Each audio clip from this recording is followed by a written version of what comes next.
요한복음 19장 28절부터 30절까지.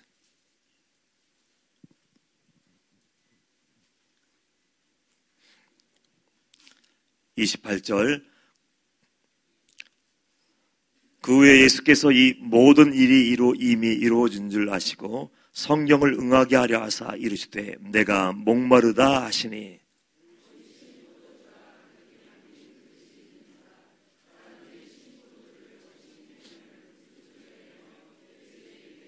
다 함께 시작. 예수께서 신포도주를 받으신 후에 이르시되 다 이루었다 하시고 머리를 숙이니 영혼이 떠나가시니라. 아멘. 할렐루야. 이 시간도 예수 그리스도의 십자가의 사랑이 여러분들 온몸으로 경험되고 느껴지길 주님의 이름으로 축원합니다. 목회를 하면서 많은 성도님들과 상담을 하게 됩니다. 상담하면서 공감할 때가 참 많아요. 얼마나 힘들었을까, 얼마나 마음이 아플까. 때로는 그 자녀의 문제를 가지고 와서 울기도 하고, 때로는 부모님이나 남편의 문제, 아내의 문제를 가지고 와서 울기도 하고, 질병의 문제, 물질의 문제, 여러 가지 형용색색의 그 문제 때문에 찾아와서 해답을 구하며 도움을 구하며 기도받는 성도님들이 많아요. 그 얘기를 들을 때마다 마음속으로 그냥 공감이 돼요. 정말 힘들겠다. 얼마나 힘들면 어린 목사에게 찾아와서 이런 얘기를 할까. 얼마나 고통스럽고 상처를 받으면 이제 지금 나와서 이게 하염없는 눈물을 흘리며 얘기할까. 그래서 여러 가지 조언을 내줘요. 그런데 한 가지를 더 해주고 싶더라고. 우리들이 삶의 현실 속에서, 현장 속에서 매일매일 삶 속에서 고통당하고 고난당하고 상처를 입지만 내가 힘들고 때로는 나만 왜 이렇게 고난당해야 된다고 얘기하지만요, 그때 여러분에게 한마디 더 하고 싶어요. 그때 여러분들 눈을 들어서 십자가를 바라보시고 한번 예수님의 고난을 한번 생각해 보세요. 전 예수님을 묵상할 때마다 사순절 되면 예수님의 모든 삶을 이렇게 추적하지 않습니까? 예수님의 걸음걸음마다 발짝마다 그 말씀을 깊이 묵상하면서 저는 다른 기도하지 않습니다. 하나님, 아버지의 마음, 예수님의 마음을 제가 알게 하여 주옵소서. 하나님 마음을 느껴보려고, 현장에 계신 예수님의 마음을 느껴보려고 예수님의 마음, 하나님의 마음을 알게 해달라고 기도를 하는 거예요. 그래서 계속해서 말씀을 묵상하고 또 설교 준비를 하면서 말씀을 묵상하다가 그냥 한마디로 예수님은 정말 불쌍하신 분이에요. 예수는 정말 불쌍하신 분인데, 여러분들 말씀을 묵상하면서 사순절을 지내면서 그런 마음 안 들었습니까? 예수님처럼 불쌍한 사람이 도대체 어디 있을까? 예루살렘에 입성하면서 예수님은 나귀를 타고 입성하셨죠. 겸손의 왕, 하나님의 아들이신 그분이 나귀 새끼를 타고 들어가실 때 수많은 사람들이 몰려들었어요. 그 숫자를 셀 수 없는 많은 사람들이 몰려들어 어떻게 했습니까? 예수님을 영접했어요. 호산나 호산나 다윗의 자손이여 찬송 받으십시오 하면서 영광 받으십시오 하고 겉옷을 펴서 막 길가에 깔고 종려나무까지 잘라다가 깔고, 그러면서 예수님, 당신은 하나님의 아들이십니다. 메시아임을 믿습니다. 제가 주님을 믿습니다. 주여 주여 하는 사람들이 얼마나 많았어요. 근데 그 사람들이 어떻게 되었습니까? 불과 며칠 지나지 않아서 폭도들로 변하더라고. 한 입으로 예수를 얘기했으면, 한 입으로 찬양했으면 끝까지 찬양하고 끝까지 견뎌내고 버티고 대가를 지불하고, 그래야 난 하나님의 사람이야, 나는 예수님의 사람이야, 예수님께 내 영혼을, 인생을 걸어야지, 그러면서 모든 것을 다 잃어버린다 할지라도 하나님을 택하고 끝까지 그 길 걸어왔으면 얼마나 좋았을까요? 몇 날이 지나지 않아 돌변해서 예수 그리스도를 십자가에 못 박으소서, 예수를 십자가에 못 박아달라고 아우성 치는 사람들로 돌변해버리고 말았어요. 얼마나 마음이 아팠을까, 얼마나 마음이 찢어졌을까, 얼마나 상심을 냈을까. 그것뿐입니까? 예수님과 최후의 만찬을 마치고 나서 한 제자는 예수님을 팔아버렸어요. 그 당시 당나귀 한 마리, 노예 한 명값인 은 30, 예수님을 짐승 취급하면서 그 은 30을 가지고 혼자 잘 먹고 잘 살려고 아마 생각을 했는지 모르겠지만, 예수님 내가 3년 동안 함께하고 3년 동안 함께 모시고 섬겼던 그 예수 그리스도를 팔아버리고 말았어요. 그 배신의 상처가 얼마나 클까요? 베드로는 어땠습니까? 큰 소리를 쳤죠. 예수님이 감옥에 가시면 같이 갈게요. 다른 사람은 다 버린다 할지라도 주님이 함께하는 자리에 갈 거예요. 죽으신다면 저도 죽을 거예요. 그렇게 얘기를 했지만요, 그 베드로는, 수제자였던 베드로조차도 예수님을 부인하고 저주하고 맹세하고 예수님을 떠나버렸어요. 어처구니 없는 게 뭔지 아십니까? 이제 예수님이 잡히시고 빌라도의 법정에 섰어요. 저는 그 장면을 계속해서 이렇게 묵상하고 보면서 참 말도 안 되는 재판, 이거 세계의 역사에 기록될 만한 그런 재판이 이루어졌구나 하는 그런 생각을 했습니다. 왜냐하면 우리는 죄인일 수밖에 없잖아요. 옳고 그름을 판단할 수도 없고요, 무엇이 선인지 무엇이 거짓인지 가짜인지 진실인지 분별할 수도 없는 사람들이지 않습니까? 그 사람들, 연약하고 죄인일 수밖에 없고 그냥 심판받아 마땅해야 할 한 인간이 예수님을 빌라도의 법정에 세우고 심판을 하고 있더라고. 누구를요? 하나님의 아들을요. 한번 여러분의 상처와 여러분의 아픔과 여러분의 문제와 한번 비교를 해보십시오. 배신의 상처가 얼마나 커요? 버림받는 것이 얼마나 큽니까? 게다가 십자가에서 못이 박혀서 마지막 피 한 방울, 물 한 방울 다 흘려야 되고, 하나님의 아들이 멸시와 천대를 당하시고 침뱉음을 당하시고 모진 고통을 당하셨어요. 그런 아픔과 고통을 끌어안고 예수님은 묵묵히 골고다 길을 걸어가시더라고요. 십자가에 모든 사람의 죄를 다 담았을 거예요. 심지어는 호산나 하면서 돌보랬던 그 사람들의 죄도 십자가에 담았을 거예요. 배신하고 떠났던 음삼시 팔았던 그 제자들의 죄도 십자가에 담았을 겁니다. 그리고 자기를 십자가에 못 박으라고 마지막 판결 내린 빌라도의 죄까지 십자가에 딱 담아서 그 길을 올라갔을 거예요. 묵묵히 아무런 변명을 하지 않았어요. 아프다고 얘기하지 않았습니다. 가슴에 상처가 새겨졌다고 얘기하지 않았습니다. 왜 이렇게 힘든지 모르겠다고 원망 불평하지 않습니다. 그저 내가 가야 할 길이 그 길임을 알고 주님께서 십자가에서 죽으시는 것이 사명임을 알았기 때문에 그 골고다 언덕길을 올라가신 거예요. 여러분들, 죽음이라는 것은 쉬운 것이 아니지 않습니까? 죄인을 위해서 죽는 거예요. 여러분의, 우리 모두의 죄를 감당하기 위해서 십자가에서 죽으셨는데, 죽음이라는 것은 결코 쉬운 것이 아니지 않습니까? 여러분들 앞에 죽음이 놓여있다, 당당할 수 있습니까? 내가 5분 후에 하나님이 부르실 것 같아. 내가 지금 하나님의 음성을 들었는데 5분 후에 내 이름을 부르시면 나는 그 심판대 앞에 가게 될 거다. 그런 얘기를 들었을 때 담담하게 그 죽음을 기다리고 받아들일 수 있는 사람이 과연 몇 명이나 있을까요? 죽음은요, 두려운 거예요, 두려운 거. 예수님도 하나님의 아들이지만 할 수만 있으면 그 자를 피하고 싶어서 지나가게 해달라고 땀방울이 빗방울이 될 정도로 그렇게 간절하게 기도했던 그 십자가예요. 박혜준 장로님이 다락방 대집회할 때마다 가끔 오셔서 간증을 하시죠. 청성교도소에서 교도관으로 근무했을 때 그저 이름만 들으면 알 수 있는 악명 높은 그 사형수들이 거기에 수감되어 있어서 그들 관리할 때가 있었대요. 여러분들, 세상에서 겁이 없는 사람들이에요. 아무도 무서워하지 않는 사람들, 두려워하지 않는 사람들, 그저 하루하루 순간순간을 사는 것이 유일한 삶의 목적인지 그거 외에는 관심도 없는 사람들. 그런데 어느 날 이름을 부르는데요. 아무개 나와. 그러면 너 오늘 사형 집행일이야 얘기하지도 않는데요. 얘기하지도 않는데 본능적으로 안 되는 거예요. 기가 막히게. 불려 나오는 순간부터 안절부절하기 시작하고 그 형장으로 점점점 가까워질수록 거기가 어딘지 알려지지도 않는데요. 알려지지도 않는데 이상하게 가까워지면 가까울수록 막 40나무 떨기 시작하고 오줌을 찌르고 막 눈동자가 돌아가고 이제 마지막으로 확인하는 거예요. 이름이 뭐냐?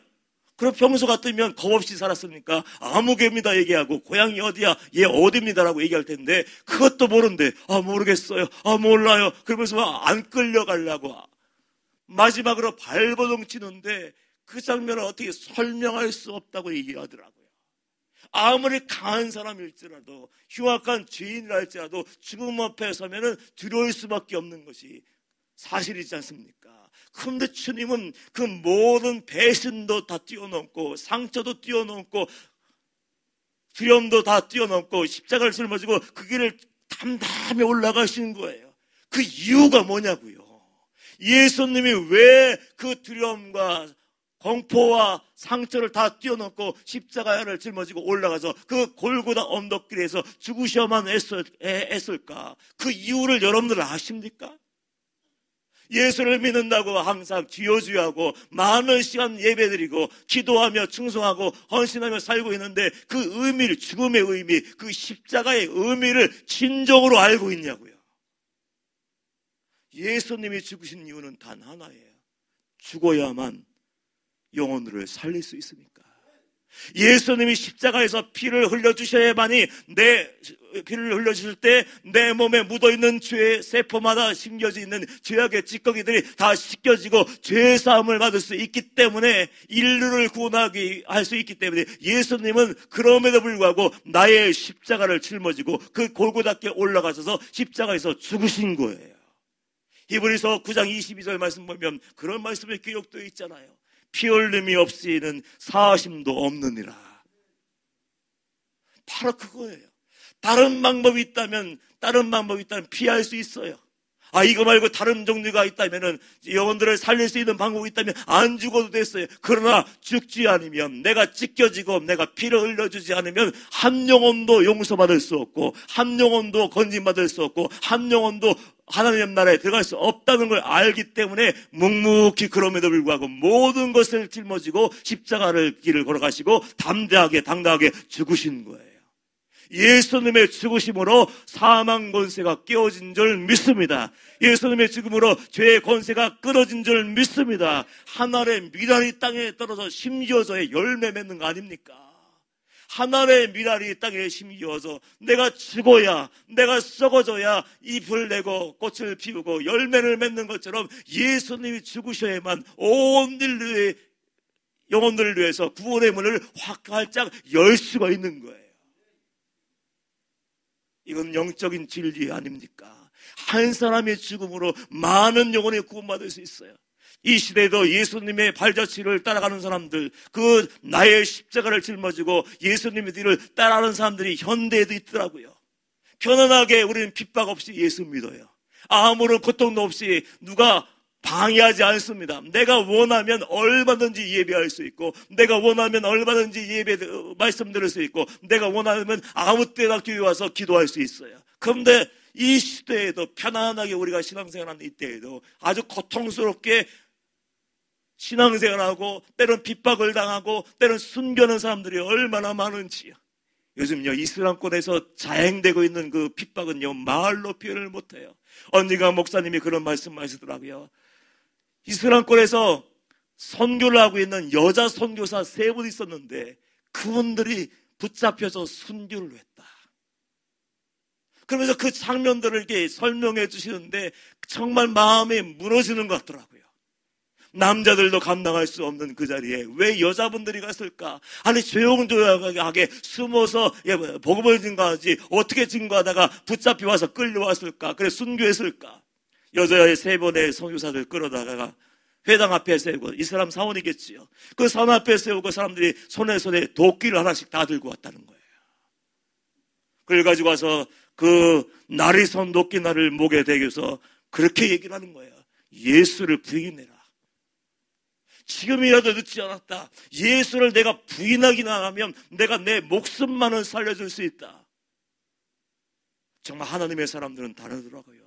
나의 십자가를 가지고 있고 내 안에 예수 그리스도의 십자가를 가지고 있는 사람은 다른가 봐요. 그 목숨을 잃을 수 있는 그 위기 순간에 맞아 지혜롭게 해야 되지, 이번만 안 믿는다고 하고 다시 돌아와서 내가 다시 한번 복음을 증거하면 주님도 기뻐하실 거야, 그런 마음 먹을 수 있잖아요. 그런데 그런 마음을 먹지 않더라고요. 아무리 위협을 해도 핍박을 하고 안 되니까 예수를 부인하지 않으니까 한 선교사님을 땅바닥에 뉘었어요. 땅바닥에 뉘우고 이제 목을 치는데 한번 탁 쳐서 끊어지면, 목숨이 끊어지면 얼마나 좋을까요? 그걸 또 한 번 내리치고 두 번 내리치고 선혈이 막 여기저기 피고 난리가 났어요. 그러면서 마지막 숨이, 호흡이 끊어지는 그 순간까지 절대로 예수를 부인하지 않는데요. 그렇게 두 번째 선교사님도 세 번째 선교사님도 다 순교를 하고 그들의 목을 잘라서 거리에다 다 걸어놨대요. 장대에다가. 왜요? 경고죠. 아니, 이슬람 국가에서 이슬람을 믿는 사람들 지역에서 예수를 믿으면 어떤 일이 일어나는지를 보여주려고 다 걸어오는데요. 그런데 언젠가 그러더라고요. 며칠 전인가 누군가 제게 그런 얘기를 하더군요. 그런 핍박들이 있으면 다 숨어버리고, 아, 예수 믿으면 목숨을 잃는구나 하면서 그렇게 다 도망가 버릴 텐데, 근데 이상하대요. 그 순교의 장면의 자리에 같이 있었고 그 장면을 보았던 이슬람 사람들이 마음이 녹아내리대. 저 사람들이 왜 끝까지 죽어가면서 피를 튀기면서까지 처절하게 비명소리를 지르면서까지 예수를 부인하지 않았을까? 이해가 되지 않는 거예요. 그래서 그 장면을 되새김질하고 또 새기고 또 새기고, 왜 그랬을까 묵상하다가 찾아오시는 예수님의 강권하시는 은혜를 경험한다는 거예요. 그래서 사람들이 많은 예수를 알게 되고 복음화되는 사례가 지금 보고되고 있다고 그런 얘기를 전해주더라고요. 제가 그 얘기를 전해드리면서 그런 생각을 했습니다. 정말 예수님이 십자가에 죽으심으로 그 복음이 전 세계 열방에 퍼져서 많은 영혼들을 지옥의 문턱에서 끄집어내서 하늘나라에 들어가게 했던 것처럼, 예수님의 십자가를 짊어지고 예수를 따르는 하나님의 제자들이 하나가 죽어버리며 하나가 미달이 되어서 순교하고 나고 순교의 피를 뿌리고 나니까 완악했던 사람들, 도저히 예수 믿을 수 없는 사람들, 의지를 가지고 예수를 안 믿겠다고 결정하던 사람들, 그 사람들 마음이 녹아져 내리고 살아계신 하나님을 만나고 아버지께 돌아와 구원받는 역사가 이루어지는구나. 할렐루야. 하나님의 살아계심이더라고. 정말 예수를 위해 죽었어요. 영혼을 위해서 그 자리에서 죽었어요. 죽고 나면 다 끝날 줄 알았습니다. 근데 아니요. 그 순교의 피가 흐르니까 그 땅이 변화되고 하나님이 찾아올 수 있는 은혜의 자리가 되고, 찾아오신 예수님을 만난 사람들이 하나둘씩 생겨나게 되고 그 지역 사회가 변화되기 시작했다는 거예요. 여러분에게 묻습니다. 나는 지금 나의 십자가를 짊어지고 있습니까? 어떤 사람들은 예수님 때문에 선교의 자리에 나가는데, 예수님 때문에 모든 것을 다 빼앗기고 잃어버리고 고통스러운 삶을 살면서도 십자가를 포기하지 않고 있는데, 여러분들은 과연 예수 믿고 나서 예수의 십자가를 여러분의 어깨에 올려놓고 예수 안에서 철저히 죽어진 자의 삶을 살고 있냐는 거죠. 죄에 대해서 죽었습니까? 세상에 대해서 죽었습니까? 자아에 대해서 죽었습니까? 다 죽으라고 하니까 긴장하시죠. 모두 순교하라는 얘기가 아니에요. 나의 십자가를 지고 죽으라는 얘기는요, 다른 말로 얘기할게요. 여러분들이 살고 있는 그 자리에서 예수 믿는 사람답게 사십시오. 여러분들이 살고 있는 그 자리, 하나님이 있으라고 명하신 그 자리에서 성도다운 삶을 사십시오. 이게 바로 죽은 자의 삶이고 나의 십자가를 짊어지고 주님을 따르는 삶이에요. 정직하게 살면 되는 거예요. 정결하게 사는 거예요. 어디 내가 주님을 위해서 죽기 위해서 저 이슬람 국가에 일부러 찾아갈 거 없어요. 그저 여러분이 살고 있는 그 자리에서도 얼마든지 미랄로 심겨질 수 있고, 얼마든지 빛과 소금의 사명을 감당할 수 있고, 얼마든지 강력한 예수 그리스도의 영향력을 끼칠 수가 있습니다. 후회 없는 삶을 살아야 되는 거 아니에요. 예수님의 말씀을 묵상하면서 저는 한마디 한 단어에 은혜 받았어요. 다 이루었다. 과연 누가 그 얘기를 할 수 있을까요? 나는 다 이루었어. 태어나는 순간부터 30년 준비하고 3년 공생하면서 나는 한 번도 후회한 적이 없어. 한 번도 뒤돌아본 적이 없어. 나는 죽기 위해 이 땅에 내려왔고, 나는 마지막까지 죽기 위해서 그 길을 걸어왔고, 마지막 죽음으로써 내가 온 인류의 영혼들을 구원해냈어.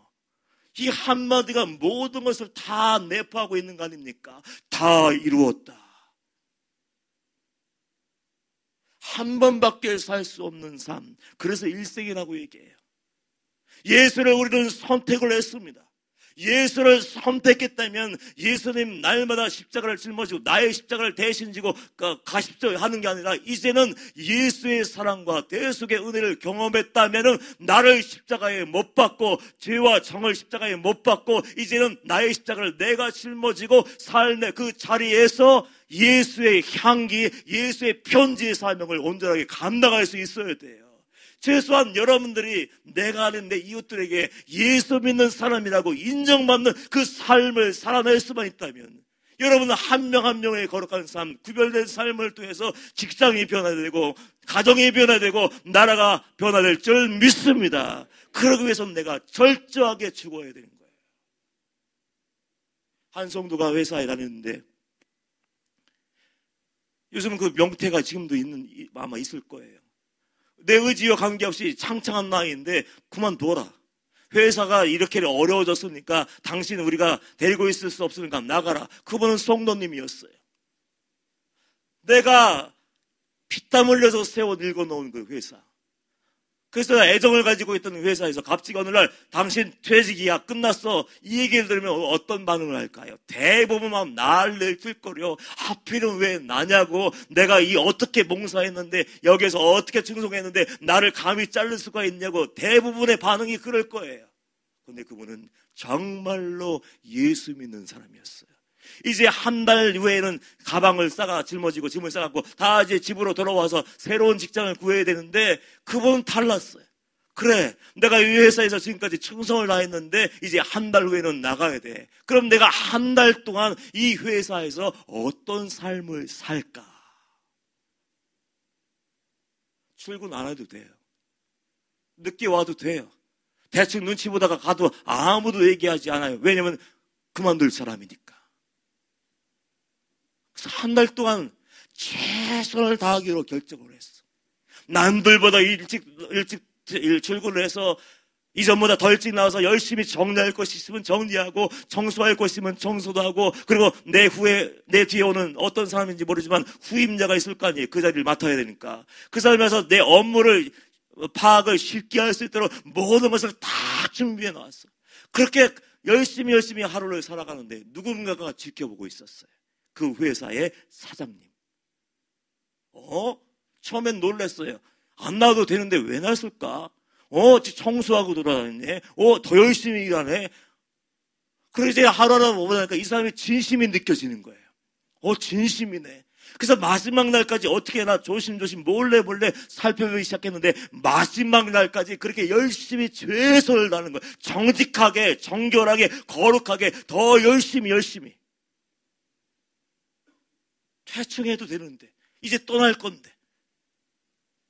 사장의 마음이 녹아들었어요. 마지막 날 이제 모든 것을 다 마무리하고 짐 싸고 이제 안녕히 계시라고 인사하러 사장실에 들어갔는데, 사장님이 당신을 보내줄 수 없습니다. 당신은 우리 회사에 꼭 필요한 사람입니다. 인정받고. 당신은 왜 그렇게 살았습니까? 나는 예수 믿는 사람입니다. 한마디. 그럼 모든 것이 다 끝난 거 아니에요? 예수 믿는 사람이라고 인정받고 있습니까? 최소한 여러분의 가정에서, 자녀들에게, 부모들에게, 동기들에게, 남편에게, 아내에게 정말로 당신은 예수 믿는 사람다워. 당신은 정말 천국 백성이 맞아. 당신은 정말 하나님 믿는 사람이 맞아. 인정받고 있습니까? 인정받지 못하고 걸림돌이 되고, 나 때문에 누가 상처받고, 나 때문에 누가 시험 나가고, 나 때문에 누군가가 원망과 불평을 쏟아내고 있다면 우리는 나의 십자가를 외면하고 있는 거예요. 예수님은 죽기까지 복종하셨는데, 순교의 피를 흘렸던 그 순교사들은 내 목이 떨어지는 그 순간까지 예수를 위해 살기로 결정하고 한마디 살려달라고 얘기하지 않고 죽어갔는데, 우리는 너무나 편하게 살면서 그 삶의 자리에서 죽질 않아요. 내가 주인되어 살고 권리를 주장하고 내가 모든 것을 다 주장하려고 하면 다툼과 싸움이 일어날 수밖에 없지 않습니까? 그 땅이 어떻게 복음화 될 수 있겠고 그것이 어떻게 천국이 될 수 있겠습니까? 저는 우리 인천망축교회 성도들 모두가 예수님과 같이 십자가에 죽으시고 나서도 미련이 남아서 후회가 남아서 두려워 떠는 것이 아니라 담대하게 다 이루었다 고백할 수 있는 여러분 되기를 축원합니다. 그 사명을 감당하기 위해서라도 나의 십자가를 이제는 짊어져요. 손해보고 상처를 보고 누가 뭐라고 하고 알아주지 않는다 할지라도 그저 그냥 묵묵히 미랄의 사명을 감당해요.